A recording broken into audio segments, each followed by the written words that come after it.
assuming I've never used the Iron Dome, explain how it works. I will assume that you, nor anyone who's not in the Israeli or the U.S. military has ever used the Iron Dome previously. First and most important for your listeners to know, although it is named the Iron Dome, it is not a dome, and I have been asked that many times. That some folks have thought that we actually helped set up a dome over Israeli Right. towns or bases. The way the Iron Dome works is an missile-to-missile intercept system. So you use a radar system that has to be top of the line radar detection, and you really need to detect it right after that rocket or missile is fired.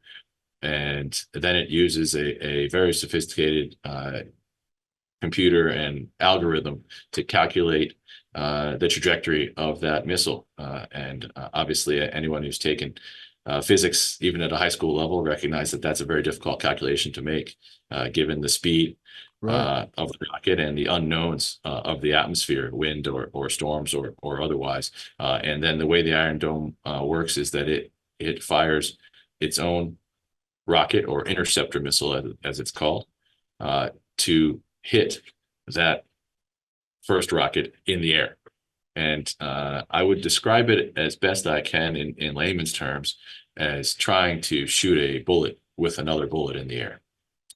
It is something that is an unbelievable achievement of physics and science and computer algorithm calculations to be able to do something like that when missiles and rockets are moving at the speed that they are with the unknown. That's amazing to me because you described it the way I was envisioning. Like this is a bullet trying to hit another bullet. I played tennis every day of my life, and I think 2 times in 30 years we've had a tennis ball hit another tennis ball in the air over the net. I mean, what are the chances? Like twice in 30 years.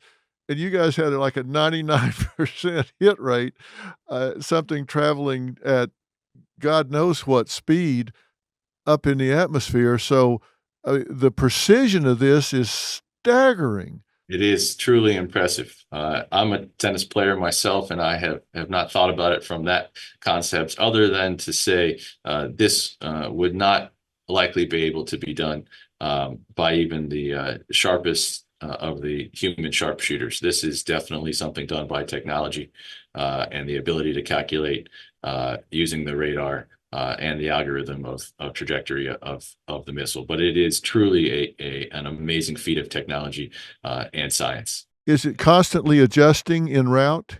It does have the ability to adjust, and actually, to the point I just mentioned earlier about humans versus computerized or automated systems. The initial fire of response is made by an automated system, but those units that work it, both in the Israeli military and the U.S. military, as now the U.S. military has Iron Dome systems as well.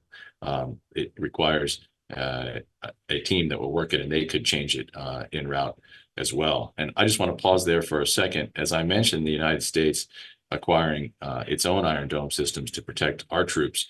I will say that I was very pleased to see that the Commander-in-Chief and the Secretary of Defense, Secretary Austin, made the decision at the beginning of the Gaza war after October 7th that the United States has now sent over our Iron Dome systems to help backfill what the Israeli Iron Dome systems are doing.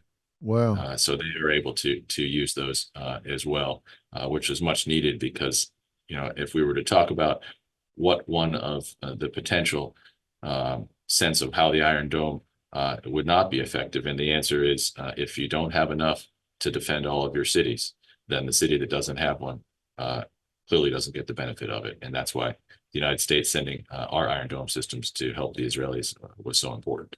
Yeah, so they launched 100 ballistic missiles and 30 cruise missiles. The Iron Dome, is that for anything that gets through the Arrow system and the David Sling system? Is that when the Iron Dome kicks in? In that scenario, yes. If they're firing a ballistic missile, then it would see if the others would not be able to hit it. The truth is, the Iron Dome system was developed to be a short range counter rocket system, meaning intended for not ballistic missiles, but really for the short range rockets fired out of Gaza or out of Hezbollah, or of course those that were fired at our troops in Iraq and Afghanistan. It's intended as a short range counter rocket system. But if the other larger systems that really are intended for the higher tier, right? The Arrow is shooting above the atmosphere, and David Sling is shooting those ballistic missiles that are in the middle. The Iron Dome can shoot down those missiles or rockets as they become closer to their target. But I would tell you, I would rather see the other systems used, because Yeah. if it's that close to the target, it's pretty close to hitting.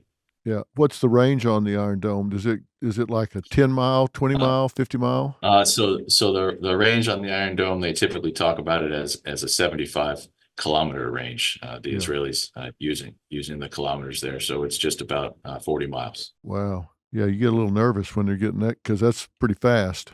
Yes, it is. That's why the Arrow system and the ballistic missile firing system, the David Sling, it's very similar to Iron Dome, and it does similar point-to-point interception.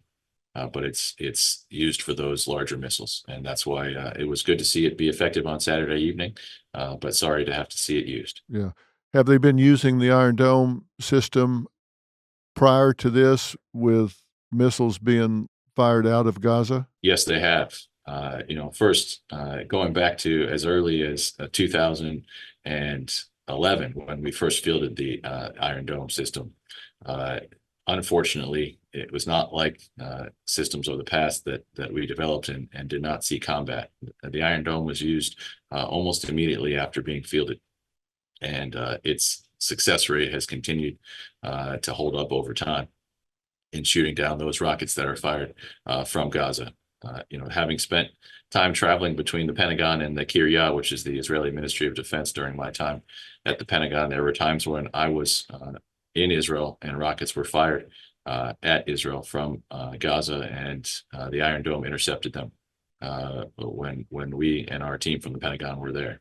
That had to be a good feeling. Bad feeling it happened, but a good feeling that you knew you had that system there. That's true. That's true. And I've said this in the past, and I mean this, that working on the Iron Dome and the other counter rocket and counter missile defensive systems really is something that I'm very proud to have been a part of in my career, because you spend a lot of time working on technologies and working on policy in the Secretary of Defense's office, but it is not that often that you get to see things that you worked on with your colleagues actually save lives on the ground. And so I was extremely proud of the opportunity to work with the team on that. Boy, I can just imagine.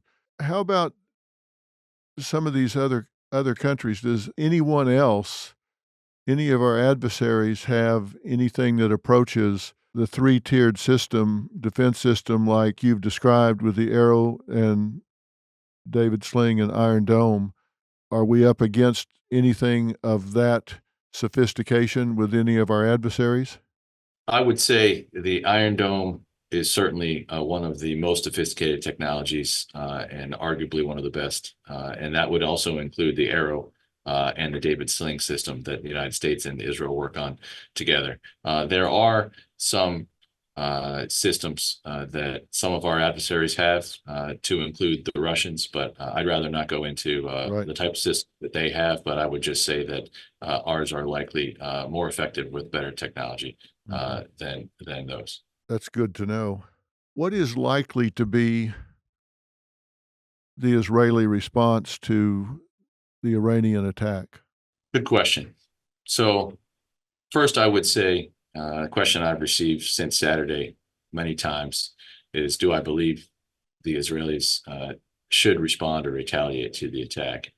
And what I would say to you is, looking at this from an Israeli security perspective, this is the first time that Iran has fired its weapons of any sort directly from its territory to Israeli territory. There have been exchanges over the years. Specifically, the Iranians have used their proxies to kill Israelis, both using Hezbollah and the Palestinian Islamic Jihad in Gaza. And we know, of course, their support for Hamas despite the differences between Shias and Sunnis. And this is the first time that Iran has actually attacked Israel itself. And looking at a region like the Middle East, knowing it as I do, I think that the Israelis are going to feel the need to have some response or retaliation. For if they don't, it will invite another attack in the future.